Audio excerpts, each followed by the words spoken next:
Profit and gains of business और profession.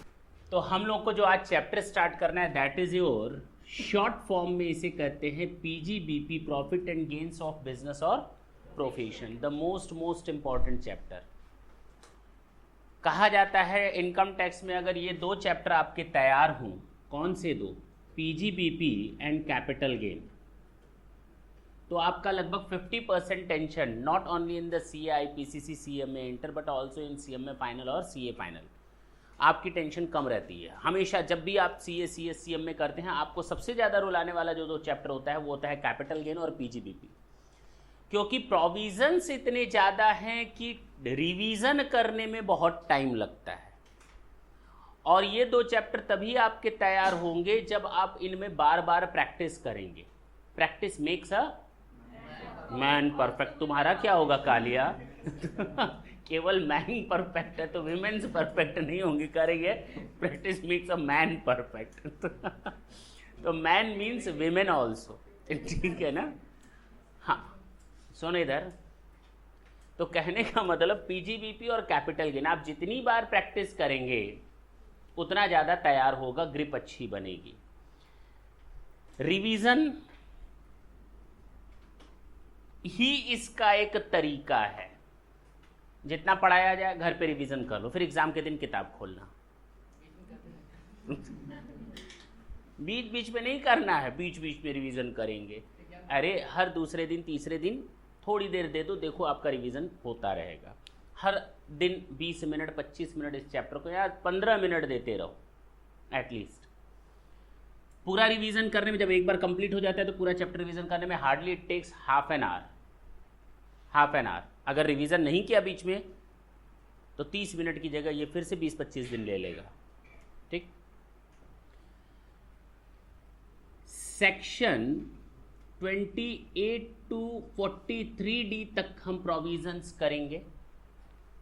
फिलहाल जो इसका चार्जिंग सेक्शन है, चार्जिंग सेक्शन यानी जिसके कारण ये चैप्टर आया, दैट इज योर सेक्शन 28।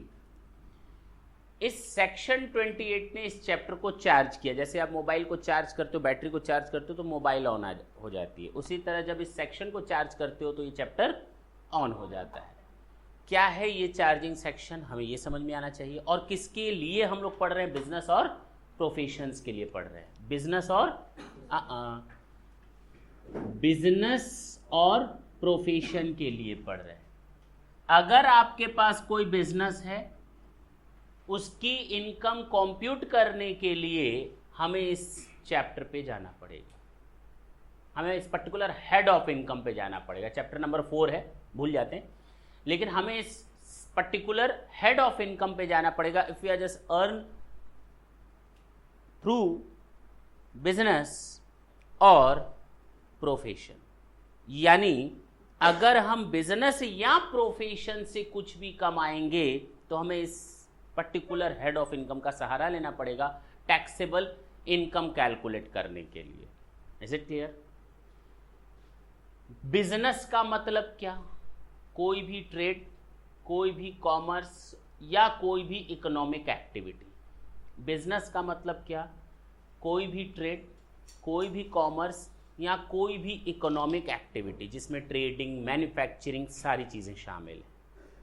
कोई भी ट्रेड, कोई भी कॉमर्स या कोई भी इकोनॉमिक एक्टिविटी जिसमें आपका मैन्युफैक्चरिंग, ट्रेडिंग, एजेंसी सब शामिल है। Is it clear? प्रोफेशन इस चैप्टर में तो डिफाइन, इस पर्टिकुलर हेड ऑफ इनकम में डिफाइन किया ही नहीं गया प्रोफेशन मीन्स व्हाट। लेकिन नॉर्मल सेंस में अगर बात की जाए या डिक्शनरी की मीनिंग की बात की जाए तो प्रोफेशन के मतलब आपके पास एक ऐसी स्किल का होना जो प्रोफेशनल है, यानी you have certified degree particular business को रन करने के लिए। जब आपको बिजनेस को रन करने के लिए कोई डिग्री चाहिए होती है, पर्टिकुलर कोई स्किल चाहिए होती है या आपकी ट्रेनिंग चाहिए होती है, तो उसको हम कहते हैं प्रोफेशन। Is it clear? जैसे डॉक्टर का प्रोफेशन, लॉयर्स का प्रोफेशन, चार्टर्ड अकाउंटेंट का प्रोफेशन, ये सब क्या है? Professions. Is it clear? Sir एक बात बताइए कि बिजनेस और प्रोफेशन चैप्टर में पर्टिकुलर हेड ऑफ इनकम में जाने के लिए क्या साल भर बिजनेस का चलना जरूरी है या साल भर प्रोफेशन का होना जरूरी है? साल भर में मैंने केवल 3 ट्रांजैक्शन किए, कितने? 4 कर सकते हैं, 2 कर सकते हैं, 1 कर सकते हैं। क्या तुम लोग पीजीबीपी चैप्टर में जाओगे, हेड ऑफ इनकम में जाओगे? साल भर में 1 ट्रांजैक्शन करोगे, क्या है पीजीबीपी हेड में जाओगे? हाँ जी। नंबर ऑफ ट्रांजैक्शन से हमको कोई लेना देना नहीं। Number of transactions are irrelevant. Number of transaction से हमको दूर दूर तक कोई लेना देना नहीं। Even a single transaction is sufficient to have the income under the head PGBP. Income under the head PGBP, profit या gain under the head PGBP. हम लोग किसकी बात कर रहे हैं? केवल प्रॉफिट की बात कर रहे हैं, लॉस की बात नहीं कर रहे। केवल गेन्स की बात कर रहे हैं, लॉस की बात नहीं कर रहे। पक्का ना? ना, ऐसा नहीं है। प्रॉफिट का मतलब positive profit as well as negative profit. Gain का मतलब positive gain as well as negative gain. Is it clear?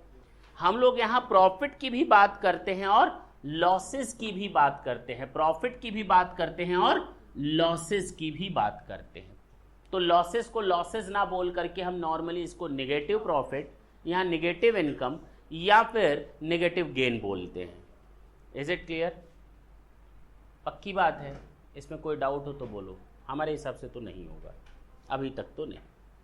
यानी साल भर में 1 ट्रांजैक्शन हो, साल भर में 50 ट्रांजैक्शन हो, साल भर ट्रांजैक्शंस होते रहे, इसका हमारी सेहत पर कोई फर्क नहीं पड़ेगा। We are needed to compute our income according to PGBP, particular head of income. Is it clear? अच्छा सर, सेक्शन 28 चार्जिंग सेक्शन क्या बोलता है? हाँ, इत्मीनान से देखेंगे।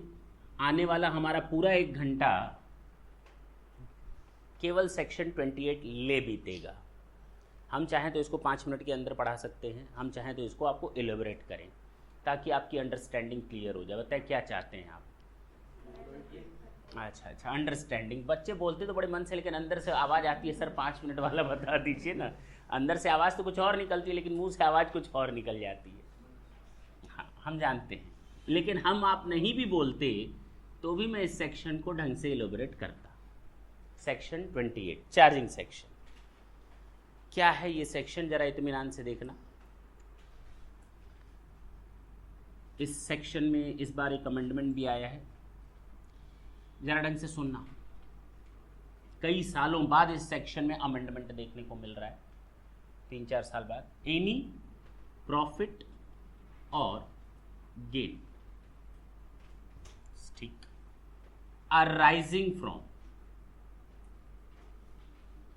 लिखना मत साथ साथ, बिजनेस और प्रोफेशन।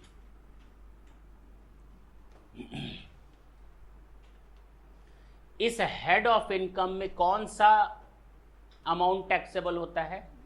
कोई भी ऐसा प्रॉफिट और गेन, चाहे पॉजिटिव चाहे नेगेटिव, अराइजिंग फ्रॉम बिजनेस और profession, carried on by the SSC. बोलो ना, carried on by the SSC.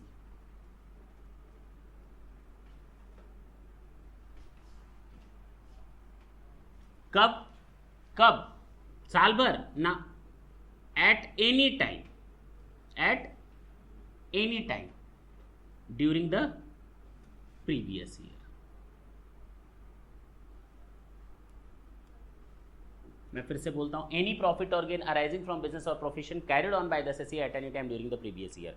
Means throughout the year आपका बिजनेस चलना जरूरी नहीं है। Even a single moment, even a single transaction is sufficient to have get the room under the head PGBP. That's it. Is it clear? मैं फिर से बोलता हूं, any profit or gain arising from business or profession carried on by the SSE at any time during the previous year। पिछले साल यानी गत वर्ष, अगर मैंने अपने किसी भी समय, साल के किसी भी समय मैंने अगर कोई बिजनेस या प्रोफेशन से कोई प्रॉफिट या गेन अर्न किया है, पॉजिटिव और लॉस, पॉजिटिव और negative, that will be chargeable to tax under the head PGBP. That's it. So simple. इसमें तो हमें नहीं लगता किसी को कोई कहीं भी दिक्कत आई होगी. Any profit or gain arising from business or profession carried on by the SSE at any time during the previous year. फिर से बोलूँ क्या? हाँ, any profit or gain arising from business or profession carried on by the SSE at any time during the previous year. अब ना बोलूँ? पक्का? In case of an export SSE, हम यहाँ पर ऐसे SSE की बात कर रहे हैं जो एक्सपोर्ट का काम करता है. किसका काम करता है? एक्सपोर्ट का काम करता है. इन case of an export SSE. अब जो मैं प्रॉफिट्स बोलने जा रहा हूं, अगर ये चीज यहां नहीं लिखी होती तो हम इन इनकम्स को किसी दूसरे हेड ऑफ इनकम में टैक्सेबल कर रहे होते. यानी अब जो मैं लिखने जा रहा हूं, यहां लिख देने से अब ये स्पेसिफिक इनकम इसी हेड ऑफ इनकम में टैक्सेबल होंगी. इसीलिए तो नाम है चार्जिंग सेक्शन. यानी ये जो इनकम अराइज होगी इसी हेड ऑफ इनकम में जाएगी, ना कि किसी दूसरे हेड ऑफ इनकम में, या टैक्सेबल नहीं होगी, ऐसा अब नहीं है. पहला, profit on sale of import licence. गड़बड़ हो गया. इंपोर्ट की जगह क्या होना चाहिए था? इंपोर्ट की जगह क्या होना चाहिए था? इंपोर्ट की जगह क्या होना चाहिए था? इंपोर्ट. सही लिखा है मैंने. एसएससी कौन सा है? कहानी सुनना, एक से एक मजेदार कहानियां हैं. और जबकि हम लाइसेंस कौन सा बेच रहे हैं? Import licence. अब जरा सुनो, ये आया कहां से और ये इस हेड में क्यों आया. अगर मैं बात करूं profit on sale of import licence, मैं एक्सपोर्ट का काम करता हूं. मेरा काम है केवल एक्सपोर्ट करना. क्या करना? एक्सपोर्ट करना, विदेशों में माल बेचना. मेरा बिजनेस तभी सरवाइव कर पाएगा जब मेरे बिजनेस के प्रोडक्ट की कॉस्ट सबसे कम. हमारे बिजनेस खा लो नहीं खा लो, बैग खा लो. आज तुम बैग खा करके ही जाना. तो क्या हमें लगा कैंची दे रही है, आधा आधा करके करेंगे. Profit on sale of import licence. सुनो, इंपोर्ट का मतलब होता है जो सामान हम खरीदते हैं, और एक्सपोर्ट का मतलब होता है जो हम सामान दूसरे देशों में भेजते हैं. ये दूसरे देशों से खरीदा, ये दूसरे देशों में बेचा. एक बात बताओ जमाई, कि अगर हम, सुन लो इधर, सुन लो, अगर हम सामान को विदेशों से खरीदते हैं तो ये अच्छी बात है या बुरी बात है? मेक इन इंडिया करो, एक्सपोर्ट पर ध्यान दो, इंपोर्ट कम से कम करो. इंपोर्ट बहुत जरूरी हो तो करो, लेकिन अगर हिंदुस्तान में उस चीज की फैक्ट्री है, प्रोडक्शन हो रहा है, तो better to purchase it from the domestic market. हाँ, लेकिन अगर हम इंपोर्ट करते हैं, अब सुनो क्या किया चाइना ने बोला. किसने बोला? चाइचू वाले जो होते हैं, ये चाइना है, इसने अपने लोगों को कहा कि जाओ हिंदुस्तान को इकोनॉमिकली बर्बाद कर दो.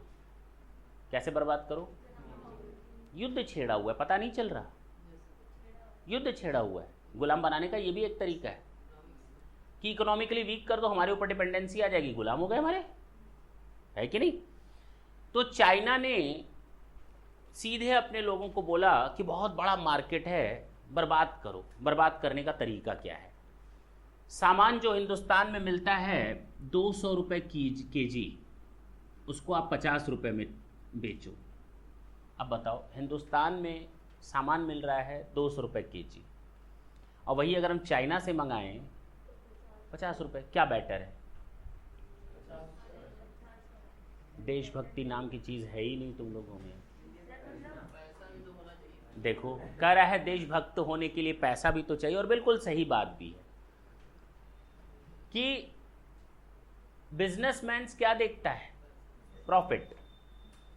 उसको अगर कोई सामान 50 का मिल रहा है तो 200 का क्यों खरीदेगा? वो तो 50 का सामान खरीद कर अपना प्रोडक्ट बनाएगा. अब बताओ, इंडियन मार्केट खत्म होगा या नहीं? वो पर्टिकुलर इंडस्ट्री बर्बाद होगी या नहीं, हैम्पर होगी या नहीं। बचाएं तो कैसे बचाएं, पहली चीज कुछ एग्जाम्पल, पटाखे देख लो, जो क्रैकर्स तुम लोग यूज करते हो दिवाली में। एक चाइना का पटाखा फूटा, पट, लाइट पूरा आंख ऊपर चली जाती है। इंडियन फूटा, पट, ऊपर आंख जाने की जरूरत है, कहाँ फूटा पता ही नहीं, केवल आवाज आई धड़ाम। दोनों में फर्क है, और वो एक 50 रुपए का है और एक 200 का है। चाइनीज बम ज्यादा आवाज करते हैं, ज्यादा डेसिबल की आवाज छोड़ते हैं, वो हमारे कानों के लिए बर्बाद है। चाइना कहता है इनको अंधा काना बहरा गूंगा सब कर डालो, तो वो ज्यादा आवाज करते हैं। तो हम लोग वही लेना चाहते हैं कि जहां सामने वाले का घर हिल जाए है कि नहीं। वो पटाखा उठाओ जहाँ इंडियन बम इतना बड़ा दिखता है, इतना बड़ा, लेकिन जब उसको बजाओ तो पुट आवाज आती है। और वहीं वो छोटा दिखता है चाइना, लेकिन आवाज बहुत ज्यादा करता है, लेकिन खतरनाक भी होता है। कहने का मतलब ये इंडियन मार्केट को आप बर्बाद कर रहे हैं। इसका मतलब ये नहीं हुआ, कलर्स देख लो, होली के दिन जो तुम लोग खेलते हो, आज की डेट में चटक रंग आता है, दूर से देखो दुकान में तो चटक रंग पर नजर तुरंत जाएगी, एकदम चटक, है कि नहीं, चमकता हुआ। और वहीं साइड में एक और गुलाल रखा हुआ है, वो फीका फीका सा रहता है, वो महंगा होगा, और जो चटक है वो सस्ता है, वो चाइना का है सस्ता वाला। तो हम लोग क्या खरीदते हैं, सस्ता और चटक जो दूसरे दूर से दिखाई दे। देखो ना, होली चाइना वालों का त्योहार नहीं है, लेकिन वो हमें अपने रंग से सराबोर कर देते हैं, हम लोग सस्ते के चक्कर में ले लेते हैं। दिवाली उनका त्योहार नहीं है, बच्चा जाता है पापा पापा बोल बेटा, वो खिलौना चाहिए, और वो खिलौना मांगेगा तो कौन सा मांगेगा, चाइनीज खिलौने की ज़्यादा डिमांड है कि नहीं। भले मार्केट उनका टिकाऊ नहीं है, क्रेडिबिलिटी नहीं है, चाइनीज मोबाइल रखा है, लेकिन बावजूद इसकी उसकी डिमांड है, क्रेडिबिलिटी नहीं है लेकिन डिमांड है। पक्की बात है ना। कहने का मतलब अब क्या करें, अब हिंदुस्तान ने क्या करना है। हिंदुस्तान ने कहा 100 सुनार की 1 लोहार की। तुम शेर हो बेटा, तो हम 1.25 शेर हैं, तुम मेरे हिंदुस्तान को बर्बाद करने आए हो। चाइना ने कहा हाँ ठीक है, करो बर्बाद, कितना सामान है तुम्हारे पास, सब बेचो, सब बेचो हिंदुस्तान में। और हमने अपने बिजनेसमैन को बोल दिया है कि इसका सामान खरीदो, रॉ मटेरियल सस्ते दाम पे, फिनिश गुड्स बनाओ और चाइना को बेच दो। नहीं समझे, चाइना वाला अपने मार्केट में ये सामान 50 रुपए का नहीं बेच रहा, चाइना वाला चाइना में ये सामान अपने यहाँ 250 में बेच रहा है। कितने में बेच रहा है, ये नहीं कि वो अपने नागरिकों को भी करा अच्छा तुम भी हमें बर्बाद करो ना, वो हिंदुस्तान को बर्बाद कर रहा है इकोनॉमिकली। अब बात समझ में आई, वो अपने यहाँ ये सामान 250 में बेच रहा है और हिंदुस्तान को बर्बाद करने के लिए उसने 50 रुपए में सामान भेजा। तो हिंदुस्तान का बेच हम लेने को तैयार हैं। और अपने बिजनेसमैन को कहा इससे फिनिश गुड्स बनाना, और जब सामान इतना सस्ता मिल जाएगा तो हम लोग का आउटपुट भी सस्ता होगा, और जब आउटपुट सस्ता होगा बेचो सामान चाइना को, किसी भी देश को बेचो, हमारे ऊपर क्या सेहत पर फर्क पड़ेगा। सामान खरीदा, फिनिश गुड्स बनाया, विदेश में बेच दिया, हिंदुस्तान में तो रहा ही नहीं ना सामान। लेकिन इससे हमारा सामान सस्ता हो गया, इससे हमारा रॉ मटेरियल क्या हो गया, सस्ता हो गया। बात समझ में आई। तो अगर कोई ऐसा एसएससी है जिसका काम एक्सपोर्ट करना है, उसको इंडियन गवर्नमेंट ने इंपोर्ट लाइसेंस दिया है, भाई इतने लिमिट तक तुम इंपोर्ट कर सकते हो, दिस इज द लाइसेंस, ये आपके पास लाइसेंस है। अब वो उस लाइसेंस का फायदा क्या उठाता है, अपने बिजनेस के प्रॉफिट को बढ़ाने में, क्योंकि सामान सस्ते दाम पर खरीदता है, सामान सस्ते दाम पे खरीदने का मतलब प्रॉफिट बढ़ना, हाँ या ना। उसने इस लाइसेंस को उठाकर बेच दिया, और जब लाइसेंस को बेच दिया तो क्या कमाया, बेनिफिट, हाँ या ना। किसके अगेंस्ट, किस चीज के अगेंस्ट, उस प्रॉफिट के अगेंस्ट। अगर वो लाइसेंस अपने पास रखता तो शायद कमाता, अगर वो लाइसेंस अपने पास रखा रहता तो क्या कमाता, बिजनेस की इनकम। अब लाइसेंस बेच दिया तो अब उस बिजनेस इनकम के लॉस के अगेंस्ट क्या कमा रहा है, प्रॉफिट, लाइसेंस को बेच करके। तो कौन सी इनकम है ये, PGBP। अगर ये यहां पर नहीं लिखता तो हम लोग इसको कैपिटल गेन हेड में ले गए होते, क्योंकि लाइसेंस क्या होते हैं, कैपिटल एसेट होती है। लाइसेंस क्या होते हैं, कैपिटल एसेट, ना क्या, लाइसेंस कैपिटल एसेट होते हैं। और लाइसेंस को अगर हम बेच दें तो हमारा कैपिटल गेन अराइज होता है। तो इसको कैपिटल गेन में नहीं ले गए, कहाँ ले गए? पीजीबीपी में ले गए। कहाँ ले गए? तो स्पेसिफिक टॉपिक है profit on sale of import licence will be chargeable to tax under the head PGBP and not under the head capital gain if this is the case of the export assessee. Is it clear? पक्की बात है। क्यों? क्योंकि import licence होता तो हम PGBP कमाते, अब इंपोर्ट लाइसेंस बेच दिया तो जो कमाया उस प्रॉफिट के अगेंस्ट है जो हम कमा रहे होते, और अगर कमा रहे होते तो कहां टैक्सेबल होता? पीजीबीपी में। तो लाइसेंस को बेचने से जो प्रॉफिट होगा किस हेड में टैक्सेबल होगा? पीजीबीपी में। Is it clear? तो profit on sale of import licence दूसरा। सेकंड,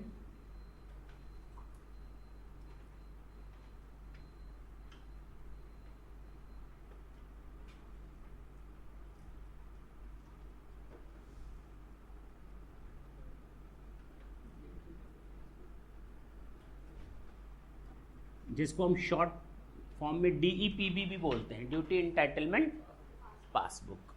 सी, cash assistance. D, duty drawback.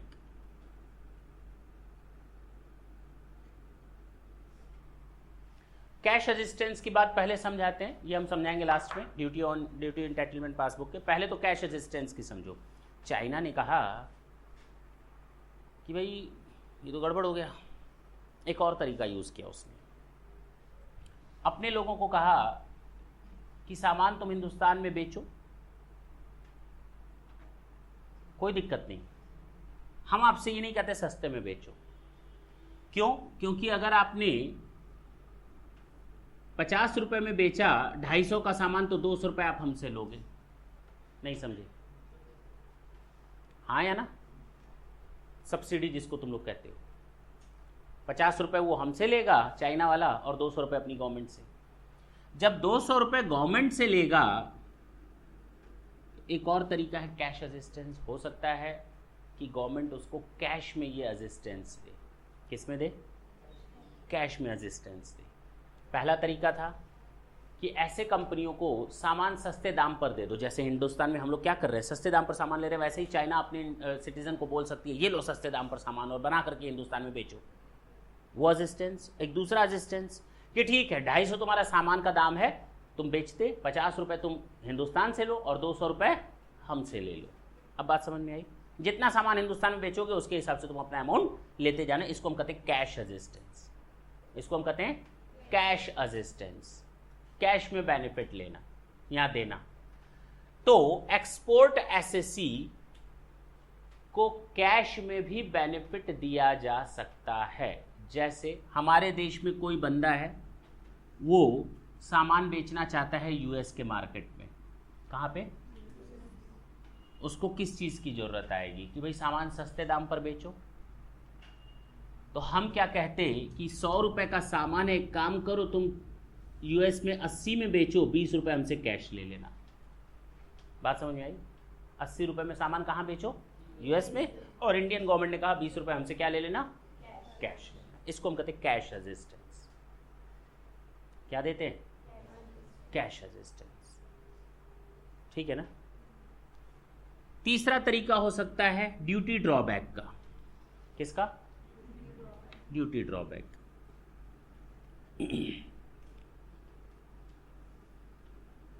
हमने सामान इंपोर्ट किया, क्या किया? 4 लाख रुपए का और प्लस 1 लाख रुपए का क्या है? ड्यूटी, इंपोर्ट ड्यूटी लग गई। टोटल सामान का दाम कितना हो गया? अब हम सामान बना करके हम बेच रहे हैं, क्या कर रहे हैं? कितने में? 6 लाख रुपए में। लेकिन ऐसे एसएससी जो एक्सपोर्ट कर रहे हैं अपना सामान, सोचो हिंदुस्तान के लिए कितनी बड़ी बात है। पूरे वर्ल्ड चूंकि एक इकोनॉमी हो गई है, उसमें हम लोग का जीडीपी में शेयर बढ़ रहा है। वर्ल्ड लेवल पर हम लोग का जीडीपी में शेयर बढ़ रहा है। तो अगर शेयर बढ़ रहा है तो शेयर को और बढ़ाओ, जितना ज़्यादा शेयर बढ़ेगा उतना डोमिनेंस हम लोग का होगा। पक्की बात है ना? क्लियर है? शेयर बढ़ाने के लिए ज़्यादा से ज़्यादा एक्सपोर्ट करो।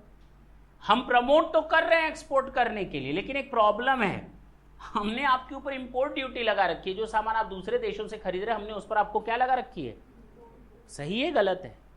गलत है, गलत है। इंपोर्ट ड्यूटी क्यों लगाए हो?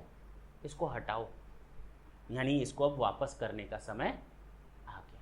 सामान आपने एक्सपोर्ट किया है, आपने सामान क्या किया है, तो जो आपने ड्यूटी दी है वो आप वापस ले लो। तो जो ड्यूटी आप पेमेंट करते हो उसको वापस लेने का मतलब होता है ड्यूटी ड्रॉबैक। फिलहाल जब कस्टम पढ़ोगे सीए फाइनल में या सीएमए में, तो उस समय तुम लोग को समझ में आएगा what is the exact meaning of duty drawback. पूरा एक चैप्टर है, बस इतना समझ लो कि ये ड्यूटी आपको वापस मिल जाती है, ये ड्यूटी आपको बैक हो जाती है। जो ड्यूटी आपने परचेस करते समय इंपोर्ट ड्यूटी दी है वो आपको वापस हो जाती है, जिसे हम कहते हैं ड्यूटी ड्रॉबैक। बात समझ में आई? क्लियर है? पक्की बात है ना? जो सामान खरीदते समय आपने ड्यूटी का पेमेंट किया है, और जब मैंने ड्यूटी का पेमेंट किया तो मेरे सामान की दाम का कॉस्ट क्या होगा, बढ़ जाएगा। कॉस्ट बढ़ेगा तो मेरा प्रॉफिट कम होगा, और हम तो एक्सपोर्ट एसएससी हैं, हमको तो वर्ल्ड लेवल के बिजनेस पे क्या करना है, कंपीट करना है। और जब कंपीट करेंगे तो जाहिर सी बात है हमारे सामान का दाम कम से कम हो। हमारे सामान का दाम कम से कम कब होगा, जब हमारे ऊपर थोड़े बहुत टैक्स रियायतें दे दी जाएं। तो हमसे तो गवर्नमेंट ने टैक्स ले लिया और हमसे उम्मीद करती है, और क्या तुम लोग इसकी रखो उसको किनारे, रखो उसको। इसी 1 घंटे में खाना पीना सब याद आता है।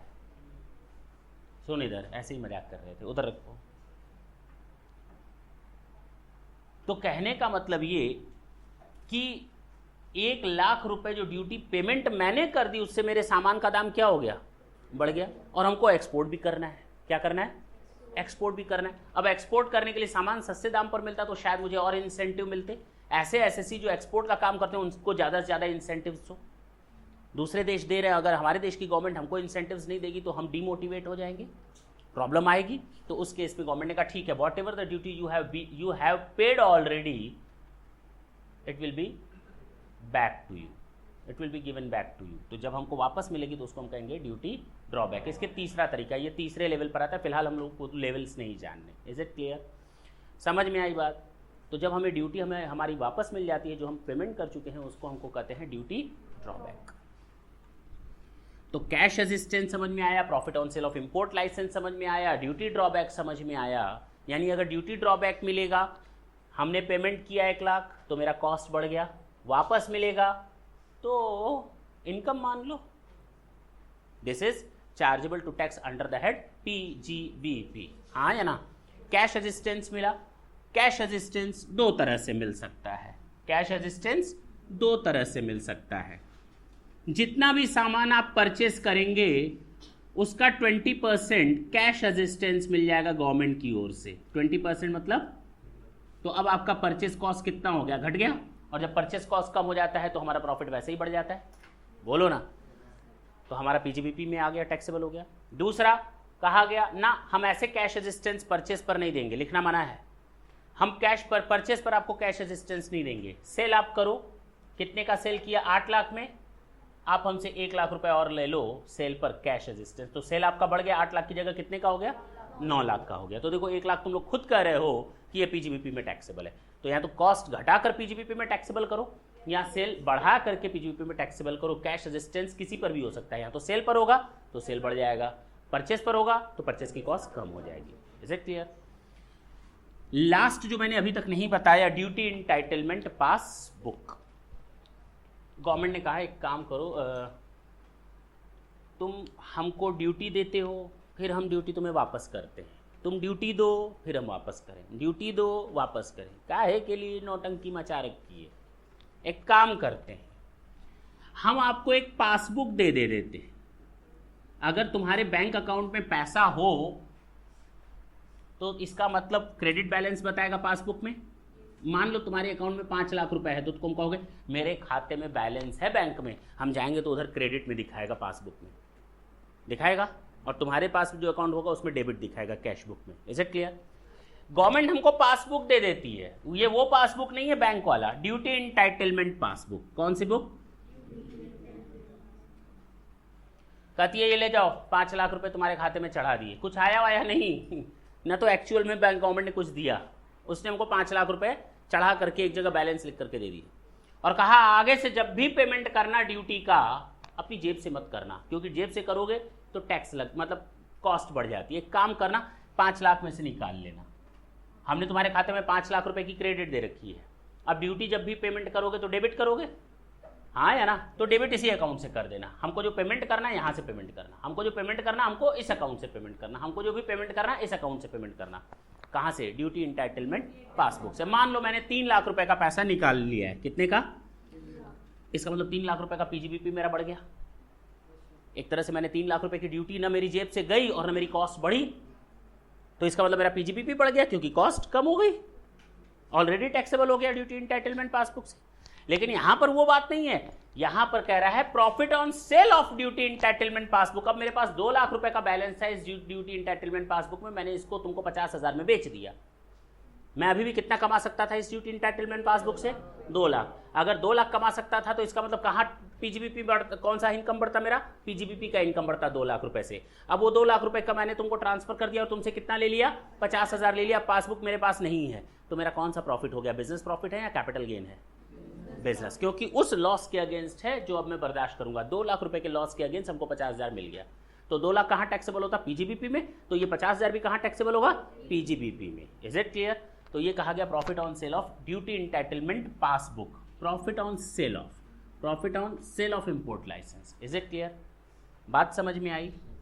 तो अभी तक हम लोगों ने केवल 2 पॉइंट समझे हैं। पहला समझा है any profit or gain arising from any profit or gain arising from business or profession carried on by the SSC at any time during the previous year। दूसरा, in case of an export SSC, पहला देखा हम लोगों ने profit on sale of import licence, profit on sale of duty entitlement passbook, cash assistance and duty drawback. Is it clear?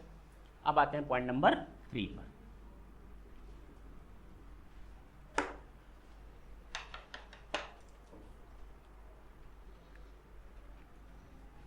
Any compensation due to or received by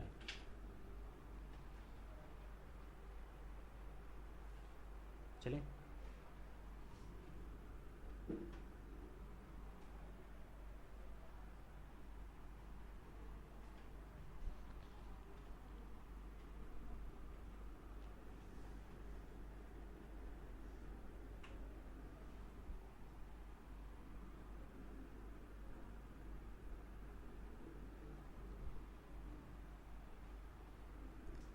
termination or modification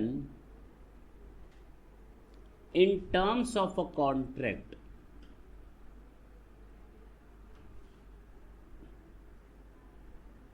relating to Indian company or any other company। अब इसका मतलब ढंग से समझना, क्योंकि point number जो B पढ़ोगे तुम लोग उसमें है received by a person against termination और मॉडिफिकेशन। मॉडिफिकेशन नहीं है, हाँ मॉडिफिकेशन इन टर्म्स ऑफ अ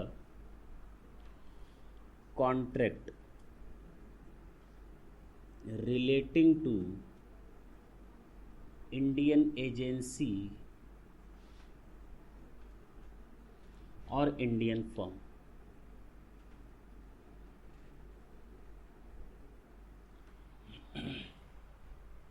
चले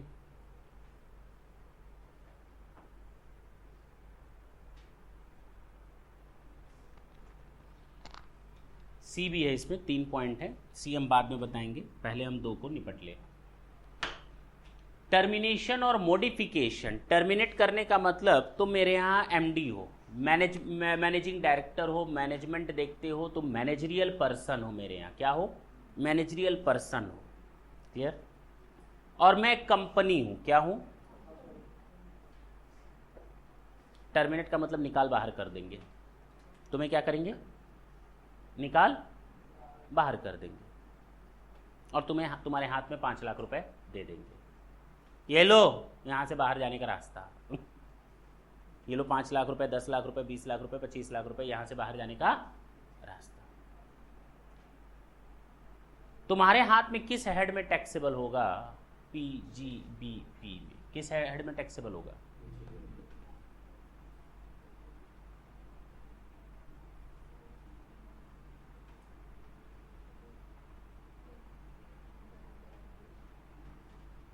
क्योंकि तुम ऑफिसर्स हो, एम्प्लॉयर एम्प्लॉय का रिलेशनशिप नहीं है। पक्की बात है ना? मैं जरा इस लाइन को पढ़ता हूं, ढंग से सुनेंगे। बुक अगर है तो खोल लेंगे।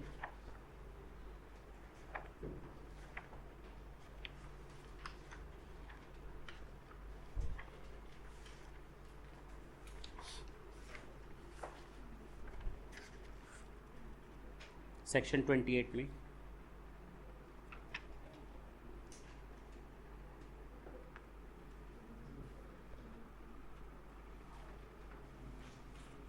क्यों छोटा हुआ है क्या ये? ये पॉइंट गायब है। बुक दो।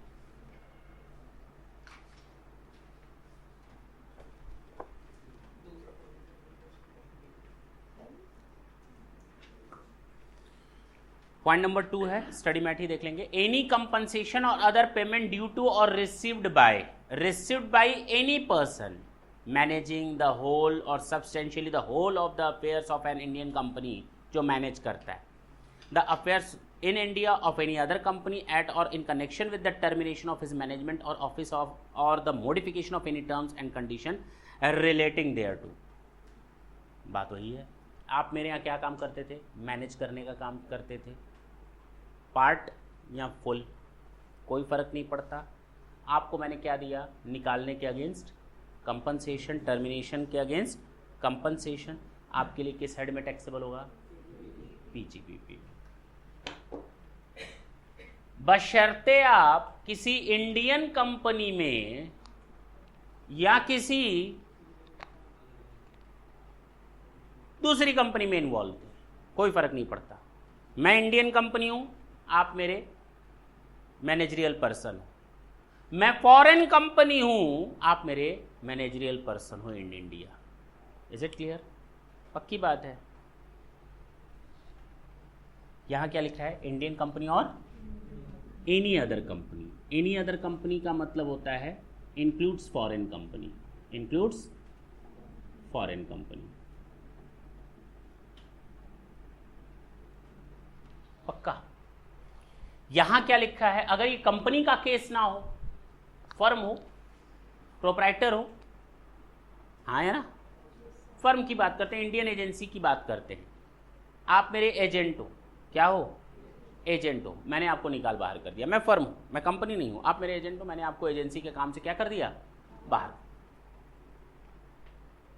और आपको कंपनसेशन दे दिया 10 लाख 20 लाख का। कहां टैक्सेबल होगा? पीजीबीपी में। कहां टैक्सेबल होगा? तो अभी तक हमने टर्मिनेशन और टर्मिनेशन की बात की। एक और वर्ड है मॉडिफिकेशन। मॉडिफिकेशन का मतलब होता है शर्तों में परिवर्तन लाना, शर्तों में, कॉन्ट्रैक्ट की शर्तों में चेंजेस ले आना। आपको मैं कहता था आप मेरे मैनेजरियल पर्सन हो, हर महीने 1 लाख रुपए निकालना। बाद में मैंने कहा ना 80,000 से ज़्यादा नहीं दे पाएंगे, ये लो 5 लाख रुपए मॉडिफिकेशन के लिए। जो हमने शर्त चेंज की 1 लाख के बदले 80,000, 20,000 अब आपको कभी नहीं मिलेगा, हर महीने हम आपका 20-20 हज़ार रुपये रोक लेंगे, मतलब हटा देंगे। उसके अगेंस्ट ये ले लो 5 लाख रुपए इकट्ठे। बात समझ में आई?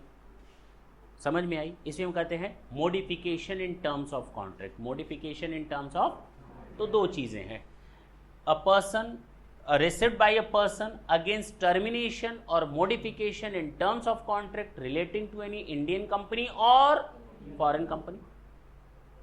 टर्मिनेशन और modification in terms of a contract relating to any Indian firm और Indian agency. Is it clear? यानी यहाँ इंडियन ही इंडियन होंगे, अदर देन कंपनी में, कंपनी के सिवा अगर कोई मैटर तो केवल इंडियन फर्म और इंडियन एजेंसीज की बात होगी। तीसरा, वेस्टिंग ऑफ द मैनेजमेंट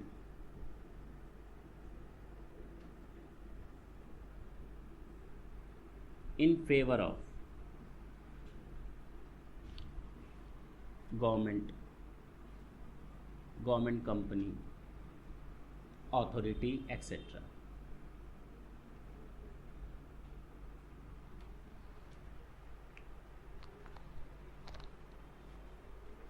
बोले।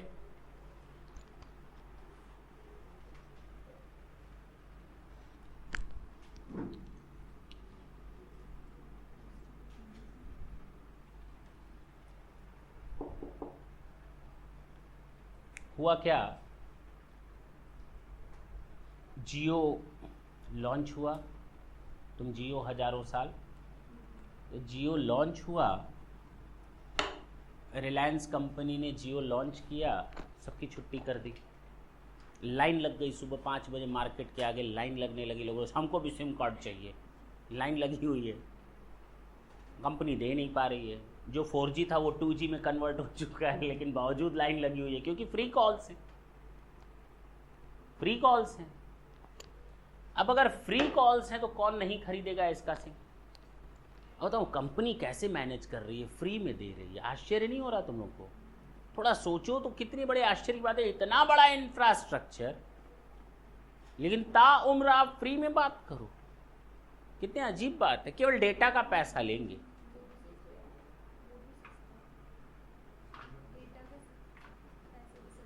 हाँ तो वही तो हम कह रहे हैं, वही मैंने बोला, केवल डेटा का पैसा लेंगे, कॉल्स का पैसा नहीं लेंगे। आश्चर्य नहीं हुआ? हुआ। और इसी आश्चर्य के चलते खूब बिका सिम, बिका बिका बिका, बाकी कंपनियां नीचे। अब BSNL दौड़े दौड़े पहुंची रिलायंस के पास, उसने कहा ये कहाँ से कमाल करते हो तुम, हमें भी बताओ। कहा ये मेरे मैनेजमेंट का कमाल है। किसका कमाल है?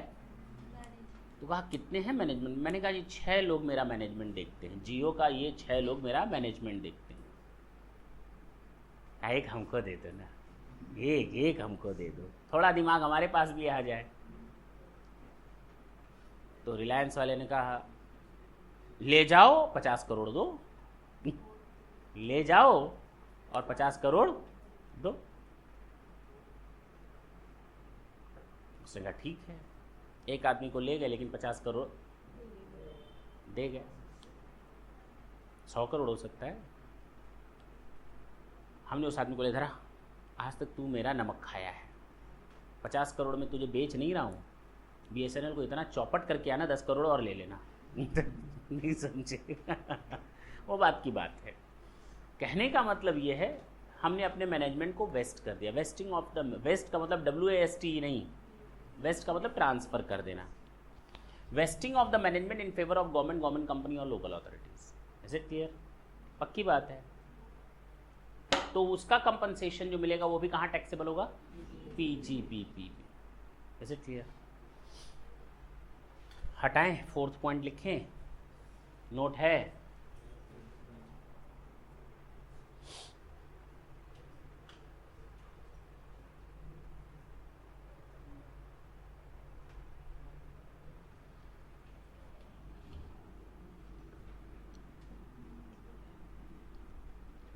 यहां तक तो लिख ली होगे ना?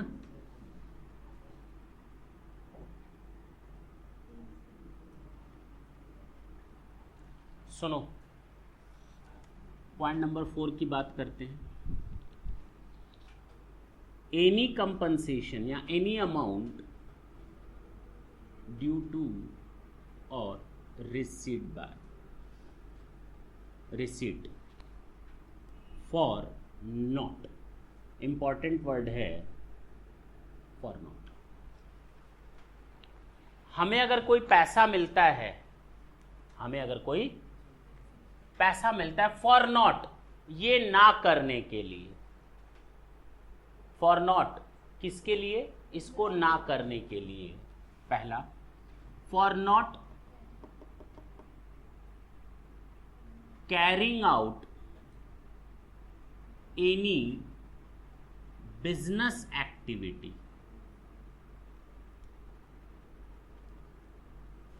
और प्रोफेशनल एक्टिविटी। अब ये नया अमेंडमेंट आया है, पहले प्रोफेशनल नहीं वर्ड शामिल था।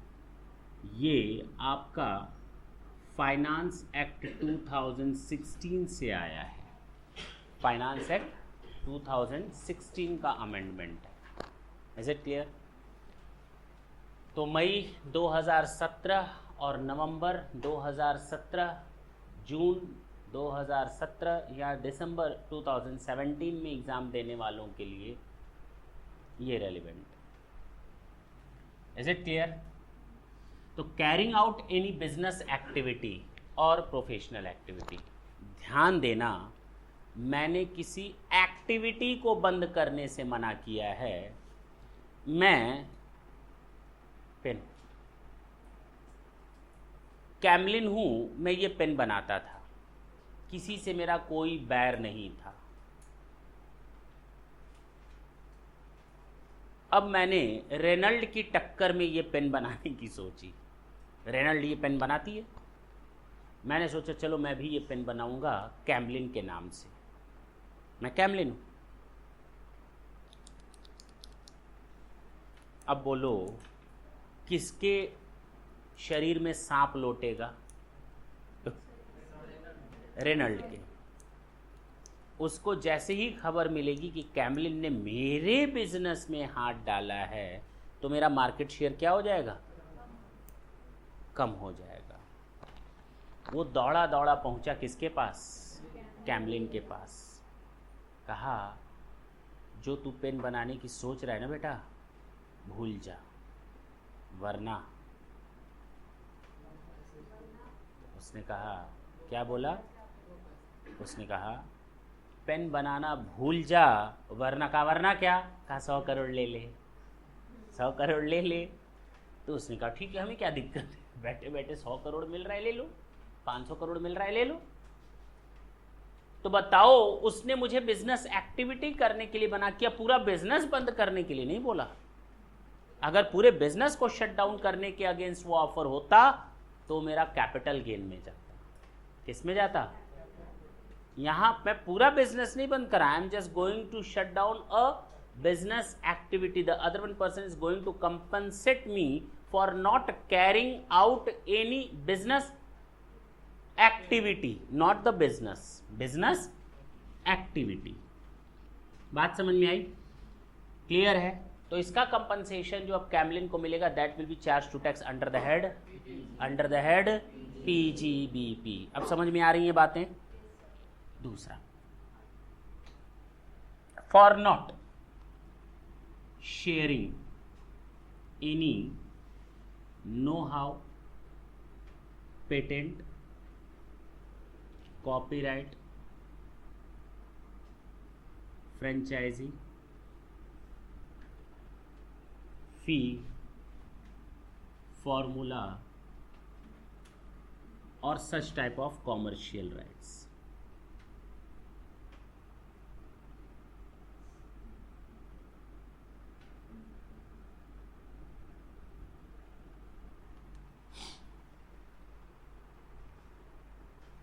बोलूं? इसके पीछे भी एक कहानी है, सुनना पसंद करेंगे आप लोग? ये कहानी आंखों देखी है तो इसलिए वो स्टोरी शेयर करता हूं।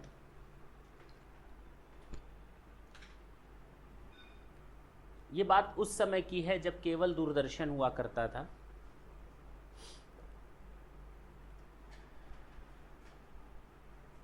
और रात को 8 साढ़े 8 बजे डेली न्यूज़ आती थी।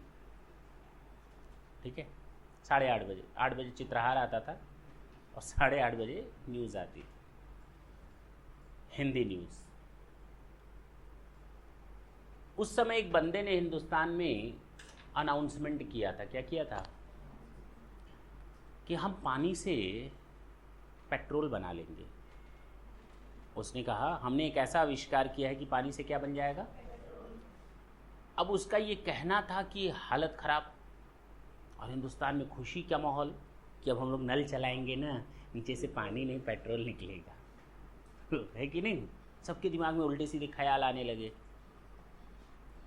अब हम लोग अरब कंट्रीज़ को तेल बेचेंगे। है कि नहीं? गल्फ़ कंट्रीज़ जितनी भी हैं उनको हम तेल बेचेंगे, उनसे खरीदेंगे नहीं। अब गल्फ़ कंट्रीज़ की हालत ख़राब कि अब हमसे कोई तेल खरीदेगा नहीं, सब पानी से तेल बनाएंगे, समुद्र तेल हो जाएगा, उसके बाद कौन खरीदेगा? है कि नहीं? हर जगह तेल बहेगा तो हम तो ऐसे ही भिखारी हो जाएंगे, खत्म हो जाएंगे। अब इस बंदे का इंटरव्यू रखा गया शनिवार की रात 8:30 बजे नेशनल चैनल पे। सब लोग चिपक गए, आज पता चलेगा हम लोग को पानी से तेल बनाने का फॉर्मूला। आया, बड़े कॉन्फिडेंटली बैठा। अब कहानी सुनना, सब मिर्च मसाला और तड़का है अब तो मिलाया विलाया, नहीं निकला, तेल नहीं हुआ। फिर उसने कुछ मिक्स विक्स किया, फिर नहीं हुआ, कई बार फेल हुआ, चला गया, हार मानकर चला गया। अब जरा देखो, फ्लैशबैक में जाते हैं, थोड़े एक दिन पहले के फ्लैशबैक में जाते हैं। हुआ क्या होगा उसके साथ? हुआ ये होगा कि रात को 12 बजे ठक ठक की आवाज़ आई होगी, दरवाज़ा खोला होगा, सारे शेख खड़े थे अपने अपने लबादे में, सफ़ेद है कि नहीं। उसको बोला, क्यों भाई, सब ऊँट ऊँट भी ले आए हो? बोला, भाई तू पानी से तेल बनाएगा, हमें बर्बाद करेगा। ये देख, पूरी अरब कंट्रीज़ के सारे शेख यहाँ खड़े हैं। अब या तो कल तू पानी से तेल बनाना सिखा दे लोगों को, और उसके बाद तू जिंदा खत्म, मार दिया जाएगा, या तो ये लो 500 करोड़ रुपया, इंडियन गवर्नमेंट क्या देगी तेरे को, ये ले 500 करोड़ रुपए, 5000 करोड़ रुपए, बताना मत किसी को, कल भूल जाना, जो फॉर्मूला है वो भूल जाना। अगले दिन वो भूल गया समझ में आई बात? अरे ये मसाला मैंने लगाया, वो तो मैंने कहा ना फ्लैशबैक में जाते हैं, एक कहानी बताई, आधी सच्ची आधी झूठी। कहने का मतलब ये स्टोरी थी। देखो ना, कंपनसेशन मिला for not sharing any know how. आप जो जानते हो अपने तक ही रखो, खबरदार जो दूसरों के साथ शेयर किया तो। मेरी बात समझ गए? अगर मैं कोई फॉर्मूला जानता हूँ, मैं कोई फ्रेंचाइजी बांटना चाहता हूँ, मेरे पास कोई नो हाउ है, मेरे पास ऑलरेडी कोई पेटेंट है, कॉपीराइट है, उसको देने से मना करना ताकि मेरा बिजनेस ना अफेक्टेड हो। यानी अगर मैं किसी के पास जाता हूँ, ये लो 100 करोड़ रुपया, इस चीज़ को अब ना बांटना, इस चीज़ को अब शेयर ना करना, ये पेटेंट किसी को मत देना, ये कॉपीराइट किसी को मत देना, अगर इसको हम लोग कहते हैं नॉन कम्पीट फीस। क्या ये आ गया? इधर छोड़ दो इसको, बात समझ में आई? तो for not sharing any know how, patent, copyright, franchisee, formula और such type of commercial right. अगर हम इसको शेयर करने से मना कर रहे हैं, कोई मेरे पास आए, शेयर मत करना, ये लो 100 करोड़ रुपए, अगर मैं शेयर करता तो मेरा बिजनेस प्रॉफिट बढ़ता ना, अगर मैं शेयर करता तो मेरा बिजनेस का प्रॉफिट बढ़ता ना। अब वो शेयर ना करने से मना कर रहा है, तो मेरा जो बिजनेस प्रॉफिट लॉस हुआ है उसके अगेंस्ट कंपनसेशन है, और जो कंपनसेशन है वो कहाँ टैक्सेबल होगा? पीजीबीपी में। Is it clear? ये जो प्रोफेशनल एक्टिविटी आई है, इसको हम लोग एक और नाम देते हैं नॉन कम्पीट फीस। चलो, पॉइंट नंबर 5, यहां तक कोई दिक्कत है?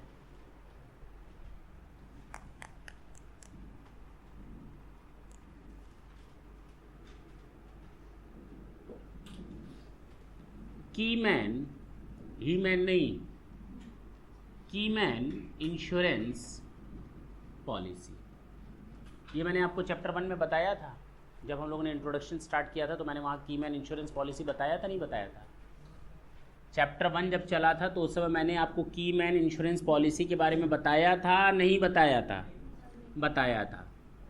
अगर नहीं बताया था तो सुन लो, सुन लो।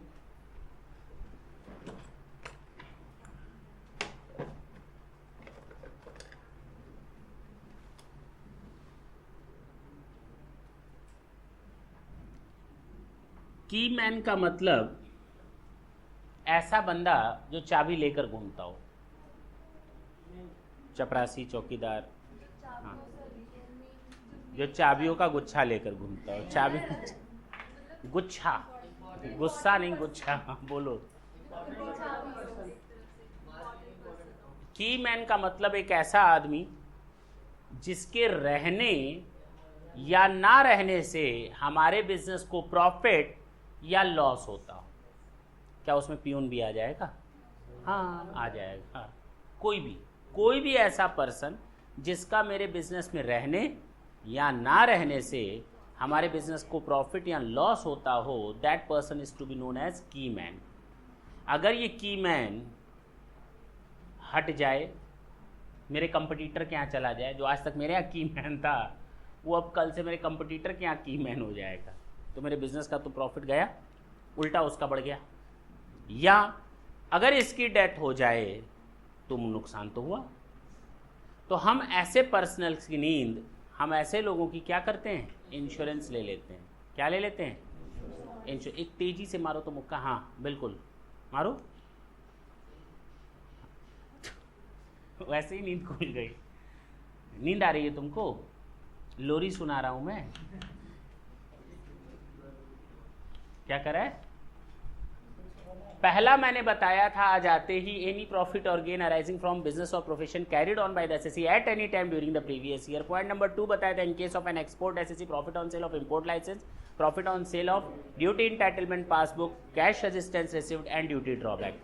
थर्ड मैंने बताया था, एनी कंपनसेशन ड्यू टू और received by any person against termination or modification in terms of a contract relating to any Indian company or other company, includes foreign company, termination or modification in terms of a contract relating to any Indian firm or Indian agency, vesting of the management in favor of the government. Fourth मैंने बताया था, any amount due to or received for not sharing any know-how, patent, copyright, franchisee license, formula, fees or such type of commercial right, for not carrying out any business activity or professional activity. Is it clear? अभी जो हम बताने जा रहे हैं आपको, that is की man insurance policy. क्या है ये की मैन इंश्योरेंस पॉलिसी? एक एम्प्लॉयर के लिए हो सकता है उसका एम्प्लॉई की मैन हो सकता है ना। एक प्रिंसिपल के लिए उसका एजेंट हो सकता है ना की मैन हो, नहीं हो सकता। एक कॉन्ट्रैक्टी के लिए हो सकता है उसका कॉन्ट्रैक्टर की मैन हो। बात समझ में आई? क्लियर? अब ऐसे की मैन्स का हम कैसे टैक्सेबिलिटी अराइज करेंगे, जरा हम उसकी बात करने जा रहे हैं। जब हम लोग अलग अलग चैप्टर पढ़ते हैं, सैलरी चैप्टर पढ़ते हैं तो उसमें भी की मैन आता है, पीजीबीपी पढ़ते हैं तो उसमें भी की मैन आता है, अदर सोर्सेस पढ़ेंगे तो उसमें भी की मैन आएगा। आखिर तीनों में कौन से की मैन की बात की गई है, जरा उसकी बात करें। एम्प्लॉयर ने अपने एम्प्लॉय के लिए की मैन लिया और एम्प्लॉय की डेथ हो गई, और इसकी डेथ पर एम्प्लॉयर को मिला 10 लाख रुपए। कितना? क्योंकि लॉस किसको होना था? इसको 10 मिला, इसने 8 लाख अपने पास रखा और 2 लाख अपने एम्प्लॉय की फैमिली को दे दिया। या इसका समझ लो फिजिकली चैलेंज हो गया या कोई एक्सीडेंट हो गया, तो 8 लाख अपने पास रखा, 2 लाख उसको दे दिया। जो 2 लाख एम्प्लॉय को मिलेगा, that is in terms of a contract between these two person as an employer and employee relationship. इसको जो मिलेगा that will be charge to tax under the head salary. कहाँ टैक्सेबल होगा ये? सैलरी हेड में। जब हम सैलरी हेड में की मैन की बात करते हैं तो इसका मतलब हम इस पोर्शन की बात कर रहे हैं, एम्प्लॉय वाली। और एम्प्लॉयर को कितना मिला? 8 लाख। किस लॉस के अगेंस्ट? अगर ये बिजनेस में कंटिन्यू करता तो शायद बिजनेस को प्रॉफिट होता, लेकिन अब उसके डिसकंटिन्यू करने से हमारे बिजनेस को नुकसान होगा, और हमारे बिजनेस को नुकसान हुआ तो उसकी भरपाई किसने की? इंश्योरेंस कंपनी ने। किसने भरपाई की? ये इंश्योरेंस कंपनी ने जो भरपाई की, किस लॉस के अगेंस्ट की? जो इस एम्प्लॉय के रहने पर ना रहने पर हुआ। हाँ या ना? तो ये कहाँ टैक्सेबल होगा? पीजीबीपी में। कहाँ टैक्सेबल होगा? अब क्लियर है? अच्छा, सेम इसी तरह प्रिंसिपल और agent. Now both of these two person are having no any relationship as a employer और एम्प्लॉय। ये अपने घर का मालिक, ये अपने घर का मालिक, इसको 2 लाख रुपए दे दिए, अपने 8 लाख रुपए रखा। हो सकता है एक्सीडेंट हो गया, कुछ हो गया, 10 लाख मिला, 2 इसको दे दिया। इसको जो मिलेगा that is income from other sources, और इसको जो मिला पीजीबीपी, बिजनेस के नुकसान के अगेंस्ट। हाँ या ना? सेम यही चीज यहां कॉन्ट्रैक्टर को जो मिलता है वो पीजीबीपी के अगेंस्ट मिलेगा, और इसको जो मिलेगा इनकम फ्रॉम अदर सोर्सेस। समझ में आई बात? क्लियर है? पक्का? कहीं कोई डाउट है? कहने का मतलब ये हो गया कि जब जब की मैन की बात आएगी हम समझ जाएंगे, जब पीजीबीपी चैप्टर बोलेगा तो किसकी बात हो रही है, जब सैलरी चैप्टर बोल रहा है तो किसकी बात हो रही है, अदर सोर्सेज में चैप्टर बोल रहा है तो किसकी बात हो रही है। तो अब हम बाकी चैप्टर्स में इसकी बात नहीं करेंगे। That is full and final. Is it clear? जब अदर सोर्सेज आएगा तो मैं बताऊंगा कि तुम लोग को मैंने पढ़ा दिया है, उस समय मैं तुम लोग को की मैन नहीं बताने जाऊँगा। पीजीबीपी चल रहा है तो उसमें मैंने बता दिया, हटा दें।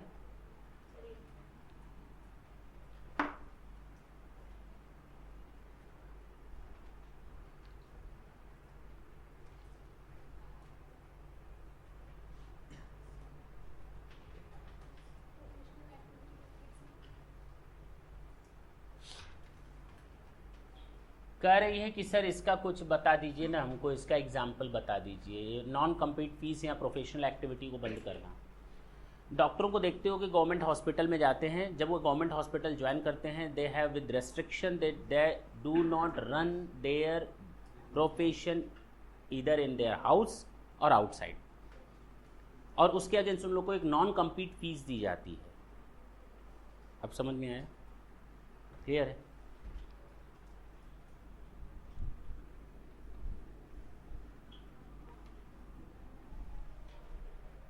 अब अगर हम बात करें पॉइंट नंबर 6 की,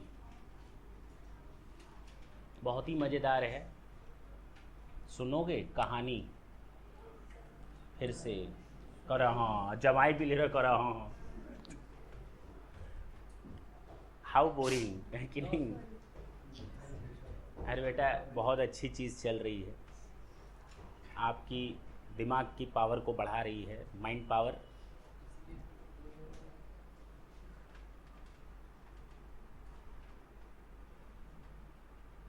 हुआ ये कि वो लखैरा किसी कंपनी का एजेंट था, निरमा कंपनी का वो एजेंट है। किस कंपनी का? निरमा कंपनी का। दिल्ली की मार्केट के तुम मेरे एजेंट हो। क्या बोला? दिल्ली की मार्केट के तुम मेरे एजेंट हो, पूरा दिल्ली संभालो। इसने पूरा दिल्ली संभाल लिया हाथ में और महीने भर में ये जो सेल करता था 60 करोड़ रुपए की। कितने की सेल करता था? 60 करोड़ रुपए की सेल करता था। सुनना, और कंपनी इसको कमीशन देती थी 2% के हिसाब से। कंपनी को क्या समझ में आया, इसको हटा दिया।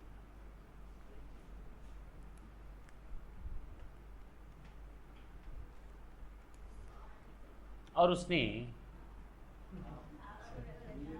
मुझे रखा और सेल हो गई अब समझ में आया होगा वो कितना नालायक था, क्यों हटाया होगा, अब समझ में आया होगा अब तक तुम लोग बड़े खुश हो रहे थे 60 करोड़ की सेल कर रहा है। अरे नहीं, लखैरा था, मैंने शुरू में बोला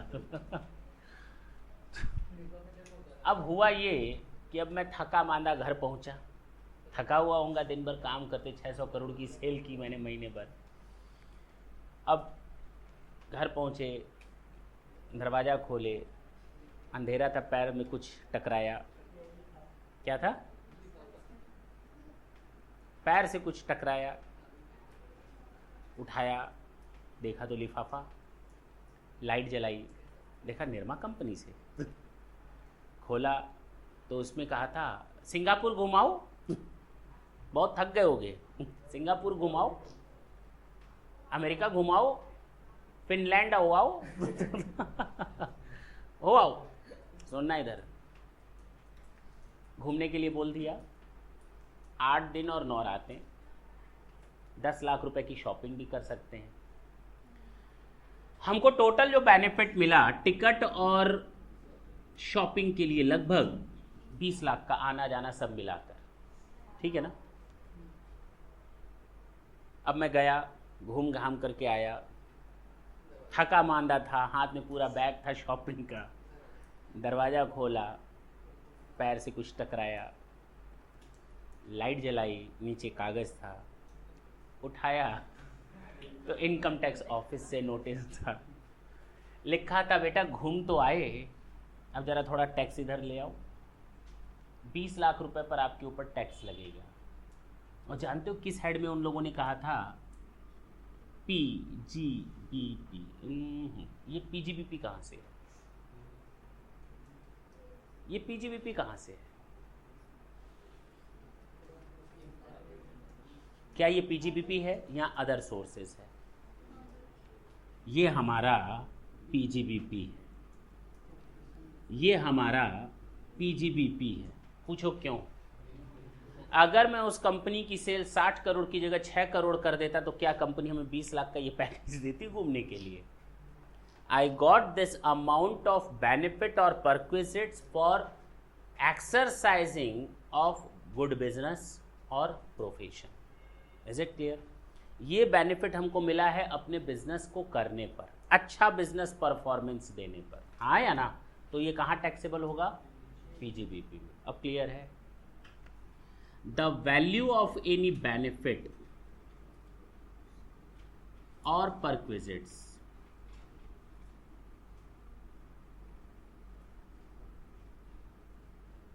whether convertible into money or not। अब चाहे टिकट हो चाहे क्रेडिट कार्ड का पेमेंट हो, ठीक है ना? whether convertible into money or not, arising from business or exercising from profession। अच्छे बिजनेस या प्रोफेशन के कारण हमको ऐसा बेनिफिट दिया गया।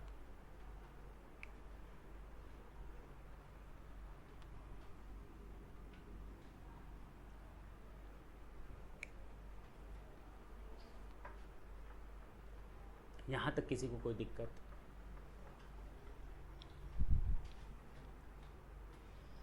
अब जो पॉइंट बताने जा रहे हैं जरा ढंग से सुनना। सुना तो तुम लोगों ने सब ढंग से होगा। ये मेसर्स XYZ और इसके 3 partner mister X, mister Y and miss Z। हुआ क्या कि इस फर्म ने अपने पार्टनर्स को सैलरी दी 2 लाख, 2 लाख और 3 लाख। बताओ इस फर्म ने अपने पार्टनर्स को इंटरेस्ट ऑन कैपिटल दिया 10,000, 10,000, 5,000। इस फर्म ने अपने पार्टनर्स को बोनस दिया, इस फर्म ने अपने पार्टनर्स को कमीशन दिया। बताओ कहाँ टैक्सेबल होगा? पार्टनर को सैलरी मिली, कहाँ टैक्सेबल होगा? सैलरी, पार्टनर को सैलरी मिली, कहाँ टैक्सेबल होगा? सैलरी में। पार्टनर को इंटरेस्ट ऑन कैपिटल मिला, income from other sources. Partners को कमीशन और बोनस मिला, सैलरी या इनकम फ्रॉम अदर सोर्सेस। ऐसे ही तो होगा। तुम लोग के सारे जवाब गलत है।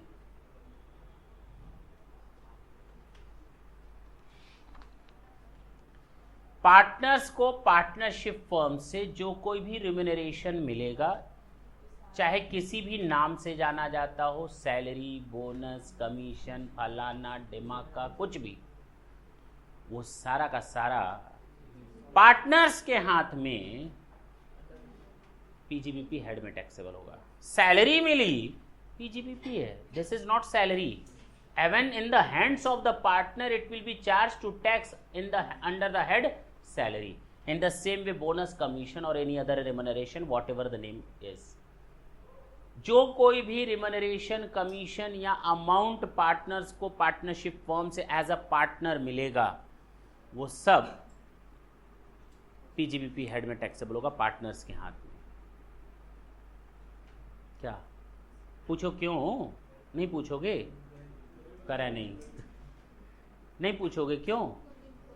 अगर इन पार्टनर्स को हम सैलरी नहीं देते तो हमारे फर्म के बिजनेस प्रॉफिट बढ़ गया होता, और अगर फर्म का बिजनेस प्रॉफिट बढ़ गया होता तो फर्म ने किस हेड में टैक्स दिया होता? पीजीबीपी में। This is not the charge against profit, this is the appropriation of profit. आप प्रॉफिट को बांट रहे हो अपने पार्टनर्स में, तो प्रॉफिट को अपने पार्टनर्स में बांटने से उसका जिस्ट या एसेंस चेंज नहीं हो जाएगा। पहले भी वो पीजीबीपी हेड में टैक्सेबल था, बांटने के बाद भी वो पीजीबीपी हेड में ही टैक्सेबल होगा। अब बात समझ में आई? तो क्या लिखें? कंपनसेशन। इसमें कंपनसेशन कहां से आया? रिमनरेशन। अच्छा, एनी रिमनरेशन, एनी छोड़ दो, सैलरी, बोनस, कमीशन, इंटरेस्ट और any रिमनरेशन, whatever the name is,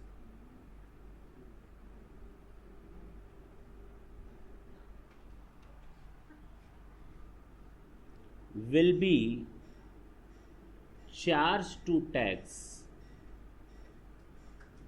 under the head PGBP in the hands of partners.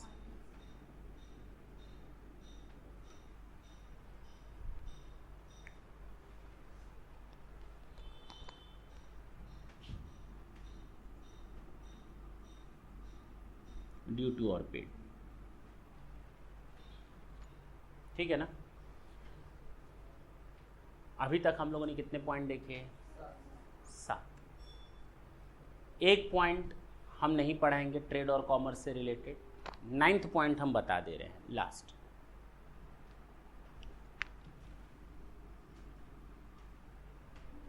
चलिए, एक सेक्शन पढ़ोगे, सेक्शन 35AD, इसी चैप्टर में पढ़ोगे, इसी हेड ऑफ इनकम में पढ़ोगे तुम लोग। Section 35AD, deduction in respect of specified business. इसमें भी इस साल अमेंडमेंट आया है, इंफ्रास्ट्रक्चर फैसिलिटीज़ को ऐड किया गया है, मज़ा आएगा।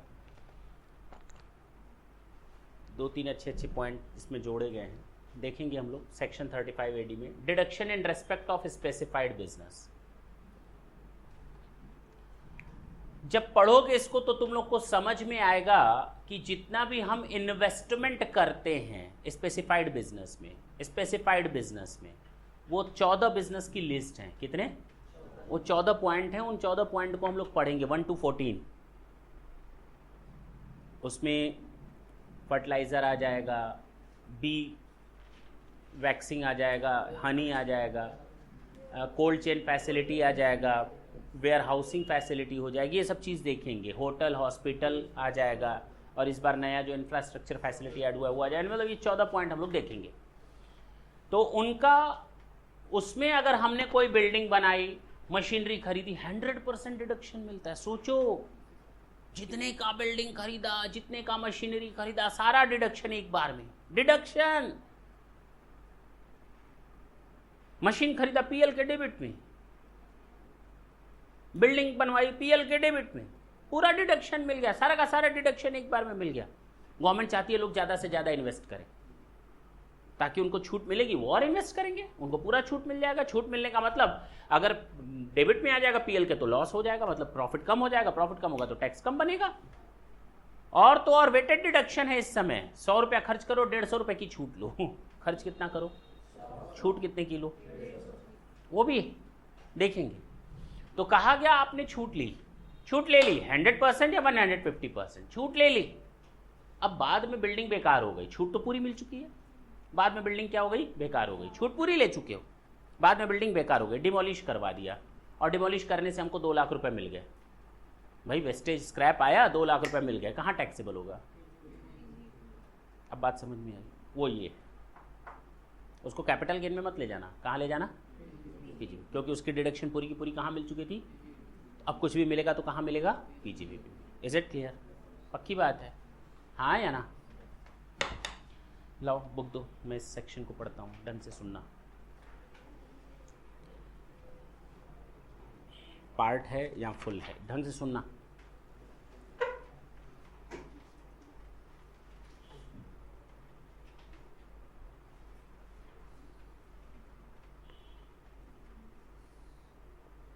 Any sum received or receivable in cash or kind on account of the capital asset in respect of which the deduction has been allowed under section 35 AD being demolished, destroyed, discarded or transferred. Is it clear? पक्की बात है। उन particular specified business के बारे में बोल रहा है जिनकी डिडक्शन हमको सेक्शन 35 AD में मिल चुकी थी। Right now we are just going to destroy, demolish और ट्रांसफरिंग देम। और अगर हम ट्रांसफर करेंगे, डिमोलिश करेंगे या डिस्ट्रॉय करने से, डिमोलिश करने से कुछ भी पैसा आता है, that will be charge to tax under the head PGBP. That will be charge to tax under the head PGBP under section 28। Deduction was already allowed under section 35 AD। Deduction हमको पहले ही मिल चुका है सेक्शन 35 AD में। तो आज की मुलाकात सुनो, मैंने खत्म नहीं किया, आज की मुलाकात अब शुरू होती है, सुनो, बंद कर रहे। मैं फिर बोल रहा हूँ, बहुत इंपॉर्टेंट चैप्टर है। केवल आज हम लोगों ने सेक्शन 28 देखा है और सेक्शन 1-2 नहीं है, लिस्ट बनेगी लाइन से। और छोटा मोटा चैप्टर नहीं है, बहुत बड़ा चैप्टर है। खास बात इस चैप्टर की ये है, अगर बीच में आपके 2-3 सेक्शन छूट भी जाते हैं तो आपको बाद में पूरा समझ में आएगा, कोई दिक्कत नहीं है। इस चैप्टर की ये खास बात है, क्योंकि सेक्शंस, हर सेक्शन कुछ अलग कहता है, ठीक है। कैपिटल गेन जस्ट उल्टा है, सारे सेक्शन एक दूसरे से इंटरकनेक्टेड हैं। अगर बीच में एक सेक्शन छोड़ दिया तो पूरे चैप्टर का सत्यानाश हो जाता है, लेकिन यहां ऐसा नहीं। तो हम ये नहीं कहते आप लोग एब्सेंट होने का बहाना ढूंढें, हम के लिए बताते हैं कि नंबर ऑफ सेक्शंस तो बहुत ज़्यादा हैं, लेकिन बोझ भी उस तरह से थोड़ा कम है। थैंक यू बच्चों।